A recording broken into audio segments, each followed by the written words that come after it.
नमस्कार। आज हम बिहार की राजनीति पर बात करेंगे, जहां दो चीजें काफी सुर्खियों में हैं। जी बिल्कुल। एक तो हैं लालू प्रसाद यादव के बड़े बेटे तेज प्रताप यादव, जो महुआ में एक नए थोड़े अलग अंदाज में दिखे। हाँ, वो रोड शो वाली बात। और दूसरा वो वोटर लिस्ट में संशोधन का मामला, जो अब सुप्रीम कोर्ट तक पहुंच गया है, काफी गरमाया हुआ है। जी, और ये दोनों मामले है तो अलग, पर बिहार की जो अभी की राजनीति है ना, उसको समझने के लिए बहुत जरूरी है। हमारे पास जो रिपोर्ट्स हैं, विश्लेषण है, वो इन्हीं पर रोशनी डालते हैं। तो चलिए पहले तेज प्रताप से ही शुरू करते हैं। महुआ में रोड शो तो हुआ, पर आरजेडी का झंडा नहीं था। हाँ, ये बात बड़ी दिलचस्प है। झंडा गायब था और उसकी जगह एक नया बैनर था, हरा सफेद, जिस पर लिखा था टीम तेज प्रताप यादव। अच्छा, टीम तेज प्रताप यादव। जी, और वो अपनी वही पारंपरिक हरी पगड़ी, देसी अंदाज उसमें थे। जनता से जुड़ने की कोशिश तो साफ दिख रही थी। कारण क्या बताया उन्होंने? रोड शो का मकसद? उन्होंने कहा कि वो मेडिकल कॉलेज का काम देखने आए थे और वादा भी किया कि अगर सरकार बनी तो इंजीनियरिंग कॉलेज भी लाएंगे। लेकिन आरजेडी या तेजस्वी यादव पर कुछ बोले? नहीं, उस पर सीधी कोई टिप्पणी नहीं की, उससे बचते दिखे। लेकिन वो जो अलग बैनर था ना, वो अपने आप में एक इशारा तो है ही, थोड़ी दूरी का, या शायद अपनी एक अलग जमीन बनाने का। तो क्या ये जो वहाँ के मौजूदा विधायक है मुकेश रोशन, जो कहते हैं कि तेजस्वी के करीबी हैं, उन पर दबाव है ये? हाँ बिल्कुल, ये एक तरह से उन पर दबाव बनाने की रणनीति हो सकती है। और भीड़ ने नारे भी लगाए, सुना है कि महुआ का विधायक कैसा हो, तेज प्रताप जैसा हो। अच्छा। तो ये सिर्फ एक रोड शो नहीं था, ये कहीं ना कहीं आरजेडी के अंदर जो समीकरण है ना, उनको भी टटोलने जैसा है।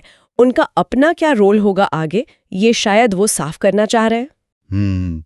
तो एक तरफ तो ये हो गया व्यक्तिगत राजनीति, अपनी पहचान, और दूसरी तरफ एक बड़ा मुद्दा है जो पूरी चुनावी प्रक्रिया से जुड़ा है ना? ये वोटर लिस्ट संशोधन, SIR जिसे कह रहे हैं। ये क्या मामला? जी, SIR मतलब स्पेशल इंटेंसिव रिवीजन।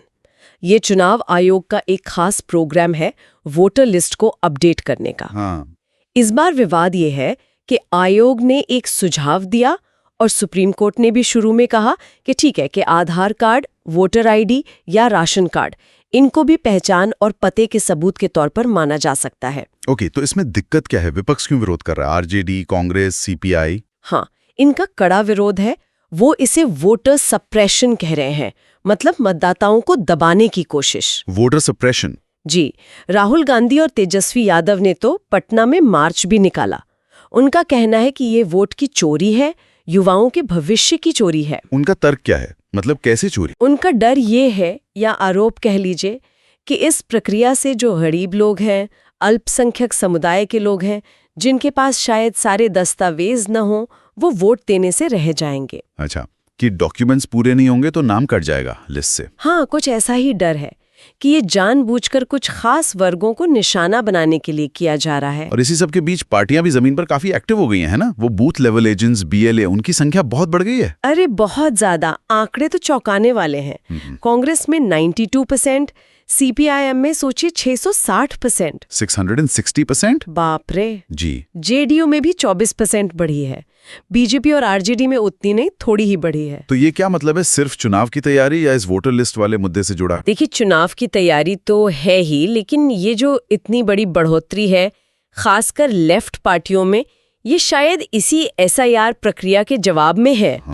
हो सकता है वो अपने वोटरों को लिस्ट से हटने से बचाने या उनके डॉक्यूमेंट्स बनवाने में मदद करने के लिए इतने एजेंट लगा रहे हो। ये तो बड़ी बात है। जमीनी लड़ाई तेज हो गई है। बिल्कुल, और इसी के चलते 9 जुलाई को महागठबंधन ने बिहार बंद भी बुलाया था। हाँ, उसका कैसा असर रहा? असर दिखा। पटना, नालंदा, जहानाबाद, कई जिलों में सड़कें जाम हुई, ट्रेनें रुकी, बाजार भी बंद रहे। पप्पू यादव भी शामिल हुए थे। कोई बड़ी हिंसा तो नहीं हुई, पर हाँ, आम जनजीवन पर असर पड़ा। विपक्ष ने दिखाया कि वो इस मुद्दे को सड़क पर ला सकते हैं। और सुप्रीम कोर्ट का क्या रुख है अभी? रोक तो नहीं लगाई प्रक्रिया पर? नहीं, कोर्ट ने फिलहाल रोक लगाने से मना कर दिया है, लेकिन चुनाव आयोग से कहा है कि वो इन दस्तावेजों वाले सुझाव पर फिर से विचार करे। आधार, वोटर ID, राशन कार्ड। अच्छा। अगली सुनवाई 28 जुलाई को है और आयोग को 21 जुलाई तक अपना जवाब देना है। तो कानूनी लड़ाई भी चल रही है और सियासी बहस भी जोरों पर है। तो कुल मिला के देखें तो बिहार में अभी दो स्तर पर चीजें चल रही हैं। एक तरफ तेज प्रताप जैसे नेताओं की अपनी महत्वाकांक्षाएं, अपनी ब्रांडिंग की कोशिश जी। और दूसरी तरफ ये बड़ा सवाल कि हमारी जो चुनावी प्रक्रिया है वो कितनी निष्पक्ष है, कितनी पारदर्शी है। ये वोटर लिस्ट वाला मामला उसी से जुड़ा है। सही कहा।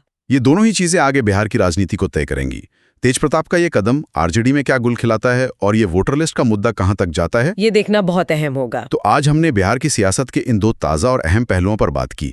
एक तेज प्रताप की महुआ वापसी और दूसरा ये वोटर लिस्ट संशोधन का विवाद। और जाते जाते एक सवाल सोचने के लिए छोड़ा जा सकता है कि जमीन पर जो ये कार्यकर्ताओं की फौज बढ़ रही है, खासकर कुछ पार्टियों की, क्या ये सिर्फ वोटर लिस्ट मैनेजमेंट के लिए है या ये बिहार में किसी बड़े राजनीतिक उलटफेर का संकेत है, जहां हर एक वोट की लड़ाई